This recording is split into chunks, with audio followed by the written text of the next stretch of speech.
മുതലാളിമാരോടൊക്കെ ഒരു കാര്യം ഉണർത്തുകയാണ്. ജോലി കൊടുക്കുന്ന ആളുകൾ, എംപ്ലോയേഴ്സ്, ഓലൊരു പക്ഷേ നാട്ടുകാർക്ക് ഒരുപാട് കൊടുക്കുന്നുണ്ടാവും. പക്ഷെ ആദ്യമായിട്ട് ഇവർ പരിഗണിക്കേണ്ടത് സ്വന്തം എംപ്ലോയീസിനെയാണ്.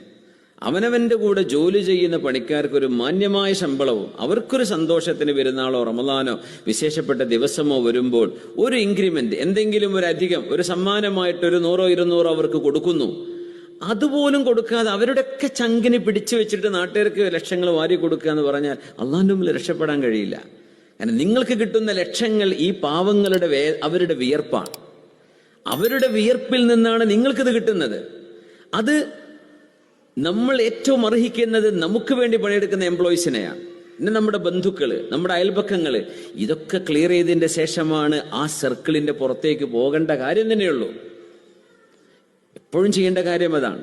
റമദാനൊക്കെ വരുന്നുണ്ട്. റമദാന് ചില ആളുകൾ എന്ത് ചെയ്യും, ശമ്പളം പകുതിയാക്കി കുറക്കും. എന്നാൽ പണിക്ക് കുറവൊന്നുണ്ടോ? പണിക്ക് കുറവൊന്നുമില്ല, ടൈമൊക്കെ അതേപോലെ തന്നെയാണ്.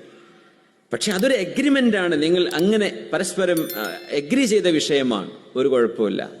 അല്ലാതെ പെട്ടെന്ന് നമുക്ക് അത്ര തരാൻ പറ്റുള്ളൂ. കൊറോണക്കൊക്കെ വെറുതെ ശമ്പളം കുറച്ച് ആൾക്കാരുണ്ട്, ജോലിയുണ്ട്, നല്ല ബിസിനസ് വന്നിട്ടുണ്ട്.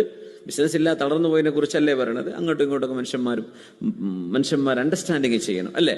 പക്ഷെ അല്ലാത്തതിൽ പിടിച്ചു വെക്കുക, സ്വന്തം